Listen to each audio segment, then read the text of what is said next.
My name is Martin Sanders, otherwise known as @FootballMartin. You can find me over on YouTube, @FootballMartin_ and the same on TikTok. Please go give me a follow. Not only do I create Southampton content, I do Premier League content and I speak to fans from every club that Southampton play against. So please give me a follow. I'm trying to get to 10,000 followers on TikTok, so I'd really appreciate any follower that comes my way. You asked me, what have you made of the season so far in the Premier League? Well, rock bottom of the Premier League. We've played 14 games now, 5 points. It's embarrassing. We are being embarrassed in the Premier League right now. It's been mighty, mighty tough. We've had moments where we've played some good football, but we've massively, massively struggled. We've had 10 individual errors leading to goals because of the way we try and play football.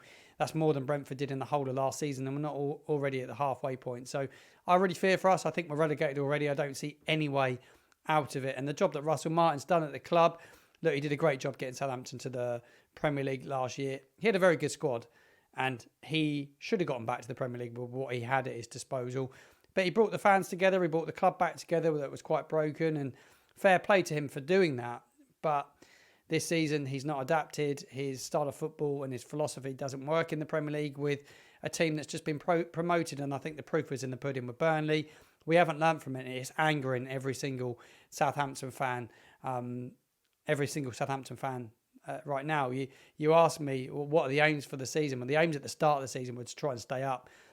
I don't know what the aim for me right now as a Southampton fan and a lot of us is don't beat Derby's points record low of 11 points. That's my aim right now. My thoughts on Tottenham so far this season and Ange Postecoglou. I really like him as a manager, but he also infuriates me a little bit as well. And I think maybe some Spurs fans feel that as well. I'll tell you what, I went to watch Spurs a couple of years ago at the London at your stadium, Tottenham Hotspur Stadium, and it was absolutely immense going there. I've got to say the stadium's unbelievable. The infrastructure, I think the fans are passionate, and I think they're actually like really patient fans from what I could see from when I went there. People around me are like epic. I stood in with the Spurs fan watching you against Nottingham Forest. Postecoglou wasn't the manager at the time, and when he came in, I thought it make him exciting to watch, and he does, but he is so stuck to his principles. Like it's been well documented, and whether your fans will keep patience with him long term, I'm not convinced they will. But I think you've got some great players at your disposal. I really, really do. It is the biggest sleeping giant in the Premier League, in my opinion, when it comes to clubs, and it should be challenging for titles with that stadium. And just, I'm not quite sure the ins and outs of what's gone on behind the scenes, Daniel Levy and everything else, but it's a great football club. Describe the last 12 months, Premier League to Championship to Premier League. Last season was a roller coaster in the Championship. It was unbelievable. No VAR.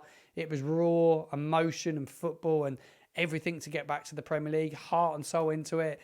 You put so much effort into it. We're a 25-game unbeaten run. It was just magnificent. A playoff win against Leeds United at Wembley. And all for what? To get to the Premier League and not compromise on your style. It's unbelievable. It's the difference between a year ago and now is just unbelievable. Favourite memories of this fixture? Oh, there's so many, isn't there? I think we've had some fantastic clashes over the years. I think my favourite one, I can't remember the year, but it was James Ward-Prowse scored a late free kick against you. It was before COVID. So it might have been I can't remember the year now, but I remember James Ward-Prowse scored a wonderful free kick late in the game to win it for Southampton. I thought the 3-3 draw actually last time round in the Premier League was a really good game. Saints pretty much relegated at the time, and it was a really good game. And actually, saying that, I talk about those two. One that really stands out under Ralph Hasenhüttl when Southampton went to your new stadium. I think it was a Tuesday night live on TV, and we won on the night. James Ward-Prowse with two brilliant deliveries. I think it was maybe 4-3. I think the game finished up. But it was unbelievable. That was a really, really good memory for me as well. Which Spurs players do you fear? So many Spurs players. I fear all of them. I think Son's a brilliant player, and I like a lot about Spurs. You've got Fraser Forster in goal that we know well. I think he's probably past his best, to be quite honest. But he was good at Southampton. But it was weird seeing him play football again. I've got to be quite honest. But yeah, I think you've got some really, really good players, and I think you should be doing so much better than you are right now. Which Saints players should we look out for? Tyler Dibbling. I'll give you the team news. The team news is as follows. Aaron Ramsdale's not quite fit at this moment in time. Jan Bednarek's back to centre-back, as is Adam Lallana and Paul Inuachu. Big pluses, and Alex McCarthy, the second-choice goalkeeper, is back and available. We've been playing our fourth-choice goalkeeper because of goalkeeping injuries. But, there's some good pluses for Saints. What sort of game am I expecting? A Spurs onslaught, probably. I think you'll be looking to press Saints. Teams that press Saints usually win. Liverpool come and wanted to play on the counter, and they were good, but Saints nearly got a result. It was just the individual errors that cost us.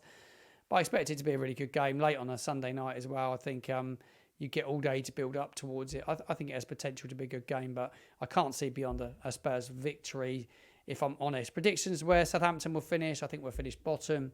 Just not sure how many points. I think Spurs just outside the top four. I think it'd be maybe sixth or seventh. I thought at the start of the season you'd be right in it. I really did, but surprised you're not. I thought you'd be a top four side this year, especially with the style of football and what I saw Spurs doing last year. Predicted lineup, tactical lineup. He'd go 5 at the back because that's what he does.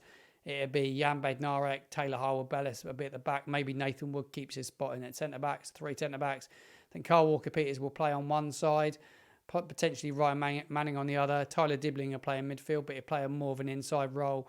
Mateus Fernandes, Flynn Downs, and probably Cameron Archer up front. Where we hurt you, I just don't know. It's a tough one. And I think that kind of wraps up everything ahead of this one. I expect a tough game. I think Spurs will be a really, really tough side to play against this weekend. And I'm looking forward to seeing them.